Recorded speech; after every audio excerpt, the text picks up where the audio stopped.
primeira lei de proteção à natureza no Brasil foi um regimento sobre o pau-brasil, no século XVI. Essa madeira não só foi o primeiro produto de exportação da colônia, como também lhe deu nome, caso raro na história. Em pouco tempo, as reservas de pau-brasil foram devastadas. A contradição entre a norma de proteção no papel e a realidade ambiental marcou quase 5 séculos de nossa história. Nos anos 80, essa situação começou a mudar a partir de 3 marcos decisivos. 1981, Lei 6.938, que criou a Política Nacional de Meio Ambiente. 1985, Lei 7.347, que disciplinou a ação civil pública de responsabilidade por danos causados ao meio ambiente e a outros bens e direitos. 1988, a nova Constituição, que introduziu normas inéditas e consolidou o papel do Ministério Público como representante da sociedade.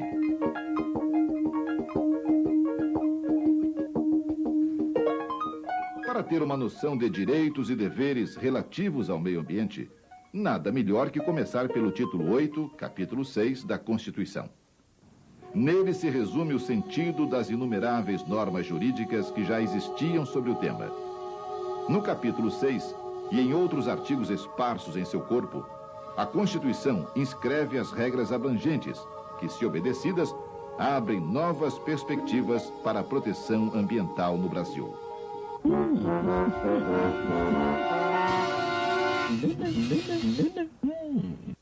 Capítulo 6. Do meio ambiente. Artigo 225. Todos têm direito ao meio ambiente ecologicamente equilibrado, bem de uso comum do povo e essencial à sadia qualidade de vida, impondo-se ao poder público e à coletividade o dever de defendê-lo e preservá-lo para as presentes e futuras gerações. Eis aí 3 novidades importantes. Primeiro, o meio ambiente está ligado às condições de vida dos brasileiros e não é mais apenas sinônimo de natureza.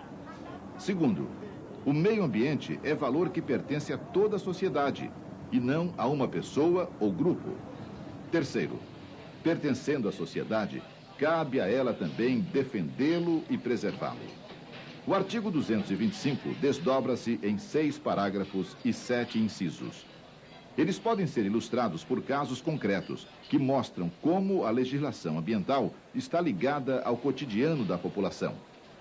Nesse sentido, o estado do Rio de Janeiro é um bom cenário de casos exemplares que espelham o quadro brasileiro.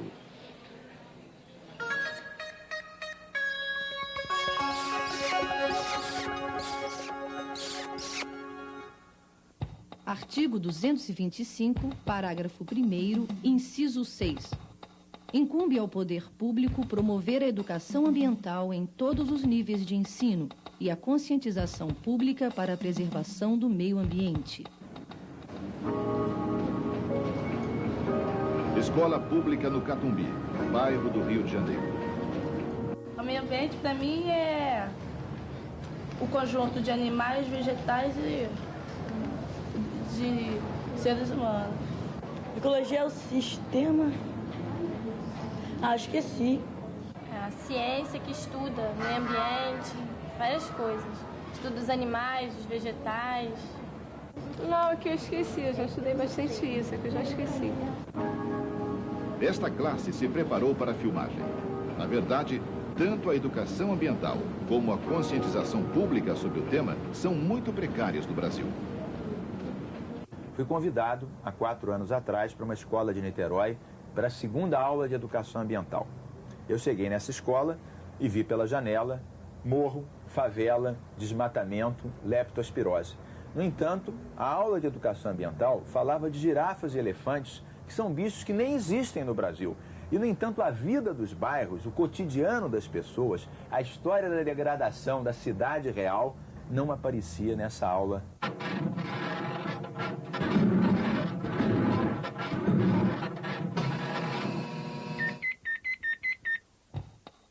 Artigo 225, parágrafo 2º. Aquele que explorar recursos minerais fica obrigado a recuperar o meio ambiente degradado, de acordo com a solução técnica exigida pelo órgão público competente, na forma da lei. Taquara, Alto da Boa Vista, Rio de Janeiro. 4 mineradoras exploravam granito nesta área, zona de entorno do Parque Nacional da Tijuca e parte da Mata Atlântica, declarada Patrimônio Nacional pela Constituição. Em março de 1988, atendendo à solicitação do município, o Ministério Público promoveu ação civil pública, requerendo a interdição das atividades de mineração e a reparação dos danos causados, entre estes, a erosão das encostas e a desfiguração da paisagem. A solução que nós encontramos foi acionar as mineradoras para que elas parassem de degradar o meio ambiente. E com a investigação se concluiu que elas estavam até impossibilitadas de continuar a lavra porque elas estavam já com decretos vencidos, com áreas de exploração vencidas e estavam tocando a mineração assim mesmo. O juiz concedeu liminar suspendendo a mineração. 4 anos depois, contudo, a ação prossegue para decidir sobre a reparação dos danos. A gente só tem conseguido sucesso efetivo nas ações preventivas. Quando a gente consegue uma medida liminar. Nas ações de reparação, nós não estamos conseguindo nada.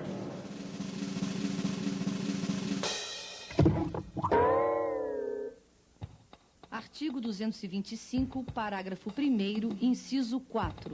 Incumbe ao poder público exigir, na forma da lei, para a instalação de obra ou atividade potencialmente causadora de significativa degradação do meio ambiente, estudo prévio de impacto ambiental, a que se dará publicidade.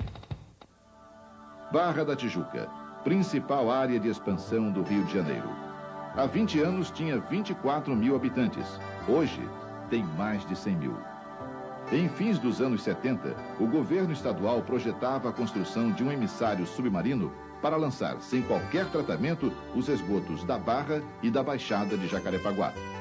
As associações de moradores reivindicaram a construção prévia de uma estação de tratamento. É uma das mais antigas lutas do movimento comunitário no Rio de Janeiro.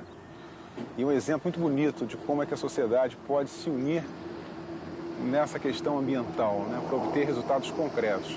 Ela chegou a reunir, num determinado momento, 42 associações de moradores da Barra, Jacarepaguá, com apoio das associações de moradores da Zona Sul. Porque a Barra é a única praia não poluída do Rio de Janeiro, é um patrimônio dessa cidade.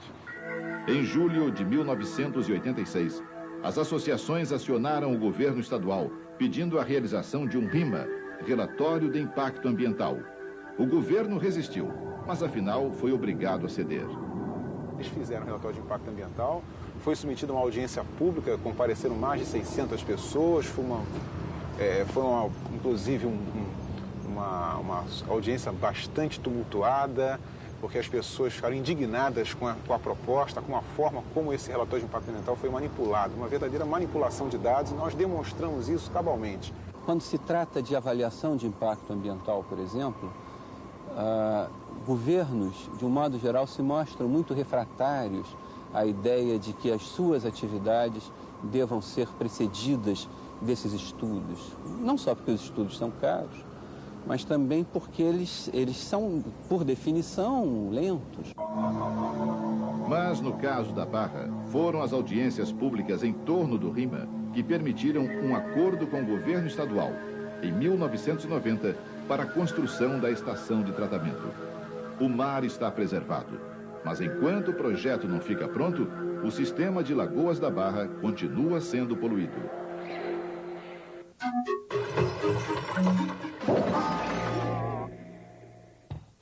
Artigo 225, parágrafo 1º, inciso 3. Incumbe ao poder público definir, em todas as unidades da federação, espaços territoriais e seus componentes a serem especialmente protegidos. Itaoca, município de São Gonçalo, Grande Rio. Essa parte aqui é o final de uma lixeira que começou há 20 anos atrás, a 1 quilômetro daqui. O lixo veio sendo depositado, parte por parte, até chegar aqui. Nós começamos o movimento ecológico aqui em São Gonçalo exatamente em cima da questão do lixo né? Não só pelo aspecto do manguezal, mas também pelas populações nativas, que são os pescadores, que eram prejudicados com a questão do lixo aqui no mangue. O vazadouro de Itaoca estava situado dentro de uma APA, Área de Proteção Ambiental. O lixo acumulado provocava a degradação do manguezal e, através de um canal, chegava à Baía de Guanabara. Em 1989, o Ministério Público acionou a Prefeitura de São Gonçalo.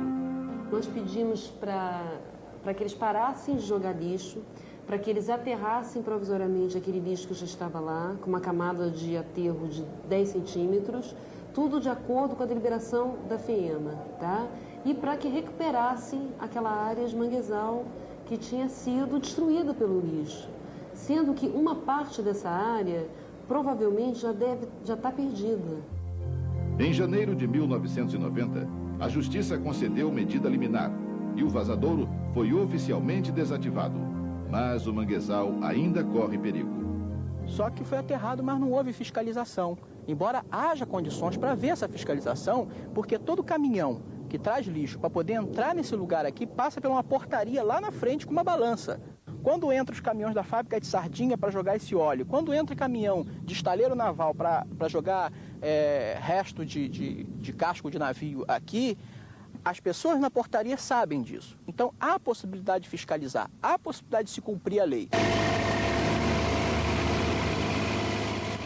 A Prefeitura de São Gonçalo instalou outro vazadouro, muito próximo do anterior.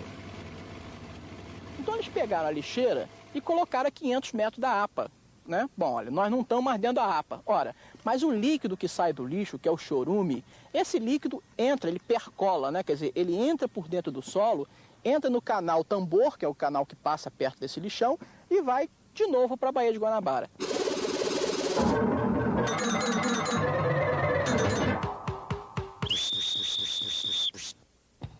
Artigo 225, parágrafo 6. As usinas que operem com reator nuclear deverão ter sua localização definida em lei federal, sem o que não poderão ser instaladas. Usina Nuclear de Angra dos Reis, no município do mesmo nome, a 150 quilômetros do Rio de Janeiro. Ela foi projetada a portas fechadas, nos anos 70, em plena ditadura. Além de ter sido construída em terreno geologicamente inadequado, sua localização é incompatível com a vocação turística da região, uma das mais belas e valorizadas do litoral brasileiro. Bom, na verdade, o movimento de preservação de meio ambiente em Angra começou motivado pela implantação da usina nuclear em Angra dos Reis. E o primeiro movimento foi chamado Hiroshima Nunca Mais. É um grupo de pessoas que se reuniu para protestar contra a presença da usina e propôs a sua retirada, aproveitando o dia 6 de agosto, que é a data em que foi jogada a bomba de Hiroshima, né? Depois do acidente de Chernobyl, em abril de 1986, a comunidade de Angra dos Reis despertou para a verdadeira dimensão do problema. E então descobriu que não havia um plano de evacuação confiável em caso de acidente. O plano que existia era um plano burocrático, uma coisa fechada e secreta, controlada pelo Serviço Nacional de Informação. Em manifestações públicas, moradores de Angra reclamaram um plano de emergência. Em junho de 1986, o Ministério Público acionou o Furnas Centrais Elétricas, operadora da usina. Nessa ação, se pedia que o reator, naquele momento em reparos, não fosse religado até que se estabelecesse um plano de evacuação eficaz. E o juiz acatou o nosso pedido de liminar e determinou que o reator não fosse religado até que essa questão fosse resolvida.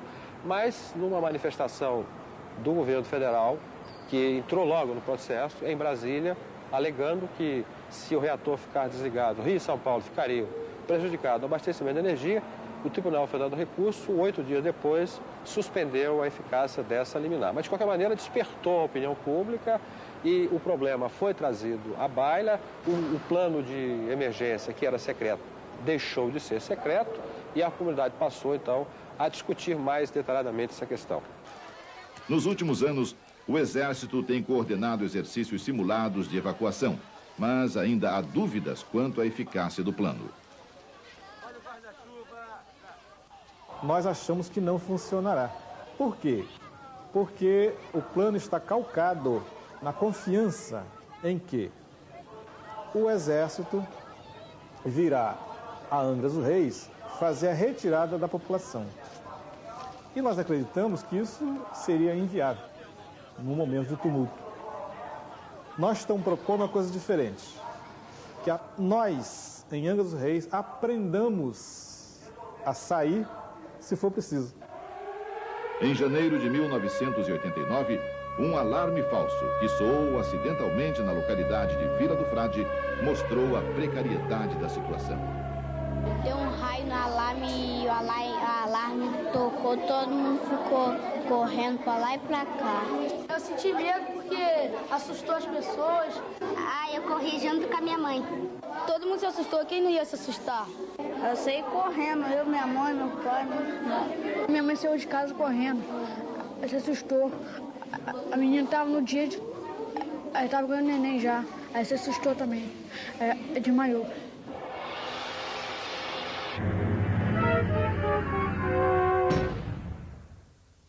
Artigo 225, parágrafo 1º, inciso 5. Incumbe ao poder público controlar a produção, a comercialização e o emprego de técnicas, métodos e substâncias que comportem risco para a vida, a qualidade de vida e o meio ambiente.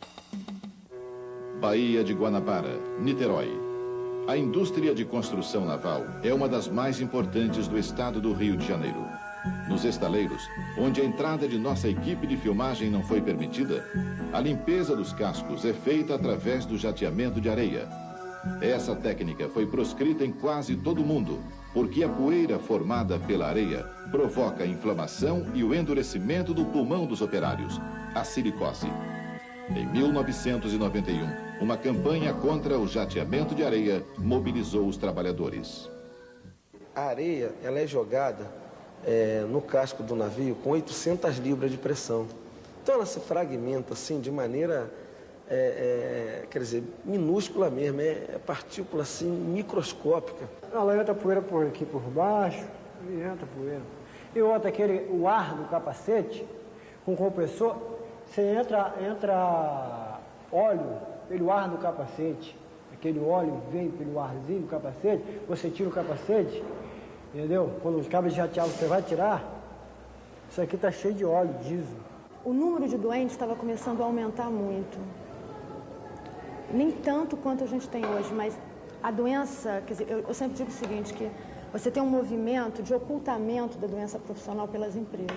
Nós temos 2.000 exames prestados, 400 comprovadamente com a silicose. A assistência médica que a gente tem aí, ela é uma assistência que não se volta, ela não está preocupada, ela não está ligada na relação doença-trabalho, saúde-trabalho. A formação médica é deficiente. No início foi muito difícil, porque as empresas não queriam dar a CAT.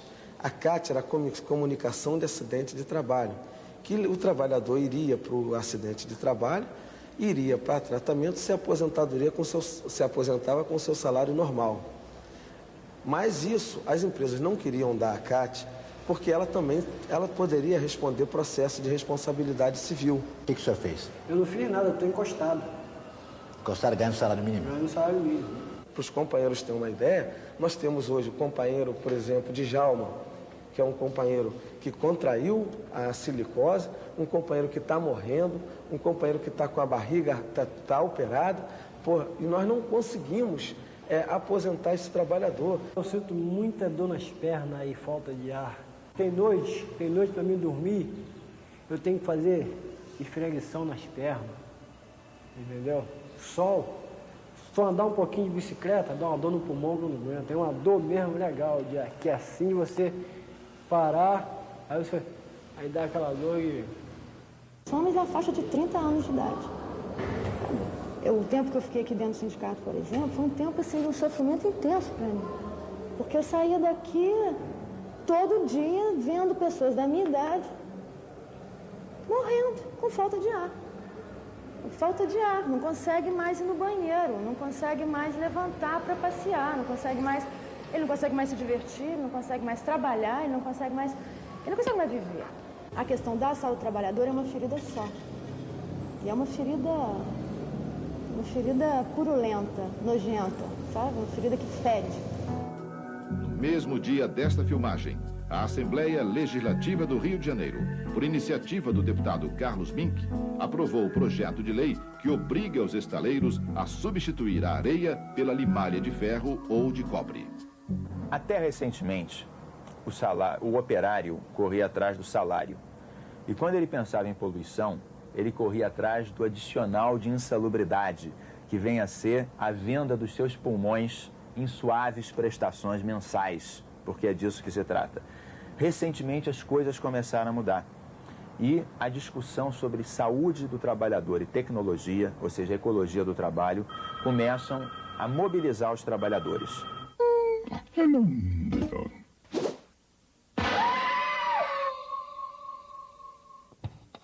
Artigo 5, inciso 33. Todos têm direito a receber dos órgãos públicos informações de seu interesse particular ou de interesse coletivo ou geral.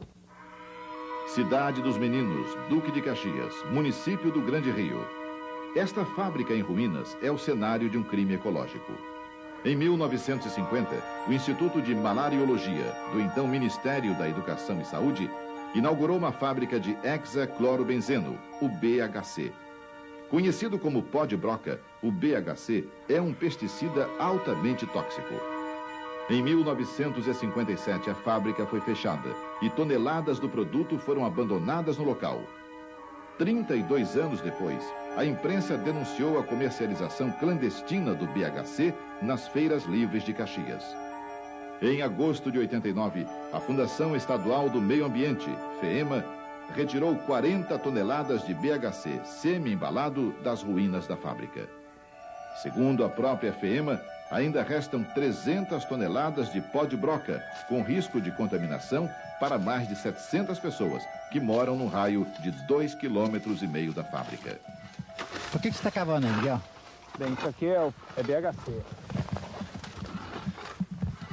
Isso aqui tem aos montes aqui, isso foi mostrado em 89 para a Defesa Civil. Você cava aqui por perto da fábrica, todo lugar tem isso aí, por baixo da terra? Todo lugar, em tudo que é profundidade. Isso aqui tudinho, esse montão de terra que tem aqui é BHC puro. O pessoal aqui pegava BHC e usava para tudo. BHC até julho de 89 era usado comercializado e tal como remédio de matar traça. Remédio. Ninguém tinha a consciência de que era veneno. E o gado pasta aqui e tal, o pessoal fica aqui à vontade. Isso aqui já teve cerca, agora não tem mais. Quer dizer, o quanto que era para estar isolado esse lugar, sinalizado, mostrando o que é BHC e tal, mas o pessoal não consegue ter essa consciência de que BHC é tão perigoso assim. As crianças vão brincar aqui e tudo? 30 anos que as crianças estão com a mesma liberdade que eu estava há 20 anos atrás. José Miguel da Silva, líder da comunidade, dirigiu-se ao Ministério Público no início de 1990, quando viu que as autoridades não tomavam nenhuma providência efetiva. O Ministério Público, após inquérito que durou 1 ano, promoveu ação civil pública em julho de 1991. A ação pública pede para isolar a área, cercar e sinalizar. Pede para ver a extensão da área contaminada, até onde está contaminado. Acompanhado disso tudo, de fazer um trabalho de educação das pessoas, de esclarecimento da população, né? De fazer investigação epidemiológica, né? Que é o exame de saúde nas pessoas, e a retirada e a subsequente incineração. 6 meses depois do início da ação, nenhum dos itens requeridos tinha sido cumprido. Até hoje, tudo que os moradores sabem sobre sua saúde vem de um laudo da Fundação Oswaldo Cruz, em 1990, que detectou níveis elevados de BHC no sangue das pessoas que moram perto da fábrica. Mas, segundo a Fundação, seriam necessários novos exames para estabelecer uma relação com as patologias encontradas. Até hoje, a maioria das pessoas não conseguiu fazer a exata relação da sua doença com o BHC, porque muitas ainda não conseguem nem entender as doenças que aparecem na comunidade. A não ser os casos extremos de câncer, né, de incoordenação motora, de aborto natural. Eu vi muito disso aqui?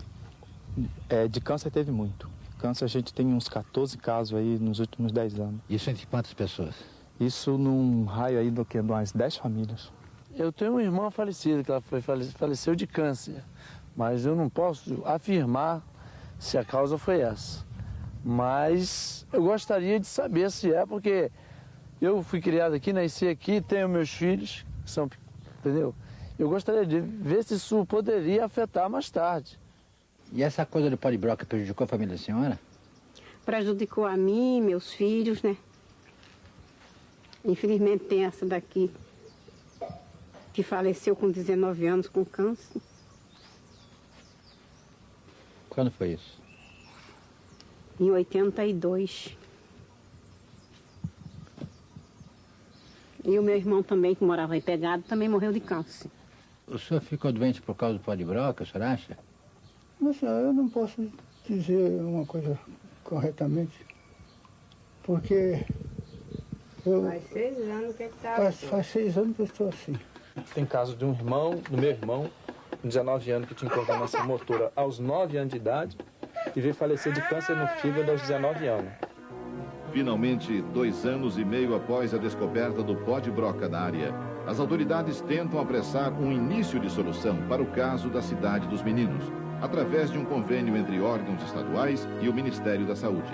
De qualquer forma, a solução será cara, demorada e não ressuscitará aqueles que morreram, nem devolverá a saúde aos que já foram contaminados. Eu só posso lhe adiantar que só um levantamento inicial, um trabalho inicial que tem que ser realizado, o orçamento já está montando aí em torno de 150 milhões de dólares. Isso não inclui o exame, o acompanhamento médico das... Não, isso não está ainda incluído o acompanhamento médico. Então, quer dizer, a gente começa a perceber que o poder público tem os técnicos, tem material, tem laboratório, tem tudo, mas não tem a tal da vontade política de resolver o problema. A cidadania, as pessoas que vivem na cidade, mas não respeitam. Cidadão é cada uma pessoa. Cidadão é cada ser humano, cada pessoa. No tempo antigo no Brasil, o escravo era cidadão? Era cidadão, mas não tinha direito nenhum. Então não é cidadão? Não, não deixa de ser cidadão. Esses casos que examinamos à luz da Constituição demonstram a responsabilidade do poder público e de agentes privados pela degradação ambiental. Uma participação ainda débil da sociedade civil. E uma justiça com poucos recursos, cara e demorada, que deve arbitrar conflitos que envolvem grandes interesses econômicos e políticos. Justiça é uma coisa que pune. A lei é para punir quem não obedece. A lei é por isso que tem lei. Nós que não cumprimos as nossas obrigações, as nossas leis. Nós sabemos todos que os processos são demorados, são caros.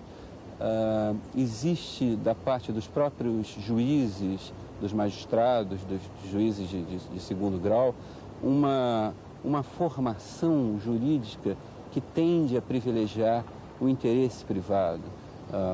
O direito brasileiro ele é um monumento jurídico à defesa de interesses privados. Ali, em termos de justiça, eu acho que há basicamente duas coisas. A primeira é realmente a absoluta falta de consciência dos magistrados em relação a esses problemas. Os processos dormem nas gavetas, como quaisquer outros processos. Os magistrados brasileiros sobrecarregados me parecem que não percebem a necessidade de que eles julguem casos exemplares, casos que sirvam para demonstrar à sociedade que certas coisas não podem acontecer. Um primeiro problema, eu acho que se situa dentro da esfera do Estado. Em primeiro lugar, a partir do próprio Poder Executivo, a partir dos governos. Isso acontece principalmente porque, na verdade, primeiro porque o Estado é muitas vezes o principal degradador. Quando constrói barragens, quando constrói vias expressas, ele muitas vezes desrespeita a própria legislação ambiental, não realizando estudo de impacto ambiental, passando por cima de toda a lei. Segundo, porque quando não é o próprio Estado, são interesses poderosíssimos do grande capital. Eu penso que a sociedade também precisa se desfazer de algumas mitologias para ela ter uma participação mais eficiente. E a mais nociva de todos é a mitologia de que todo governo é, por definição, incompetente e corrupto, assim como todo governante, e que a sociedade é, por definição, competente e muito ética.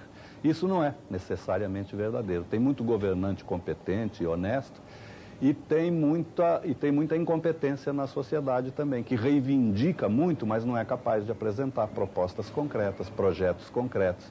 Sonega impostos, não está disposta a partilhar do custo de implantação de todas essas coisas. Diante de uma Bahia maravilhosa que os senhores têm aqui no Rio de Janeiro, eu tenho que dizer o seguinte: o espaço litorâneo, a praia, ela não vai se conservar um bem comum do povo, como diz a lei de gerenciamento costeiro e como diz a nossa Constituição Federal, simplesmente porque eles disseram, se cada um não lutar para que esse bem, praia, terrenos de marinha se conserve como bem de uso comum, o que nós vamos ter sempre? Nós vamos ter ocupação através da especulação imobiliária. Então é uma grande ingenuidade ou fantasia achar que a edição de uma lei sozinha resolve o problema.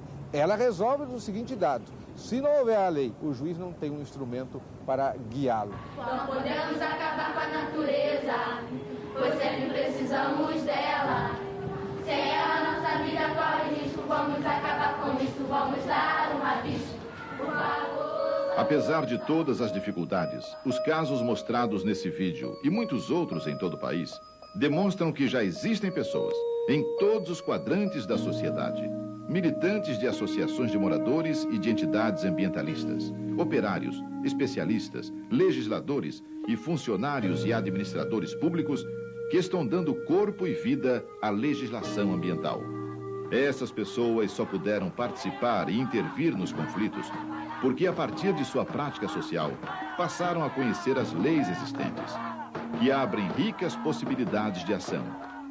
Isso demonstra como é fundamental que a educação e a informação sobre o meio ambiente sejam disseminadas em todos os níveis da sociedade.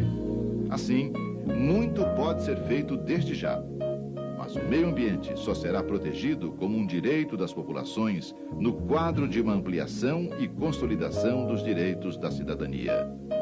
A questão social e a questão ambiental estão indissoluvelmente ligadas. O meio ambiente só poderá ser integralmente preservado quando a pobreza for erradicada do país.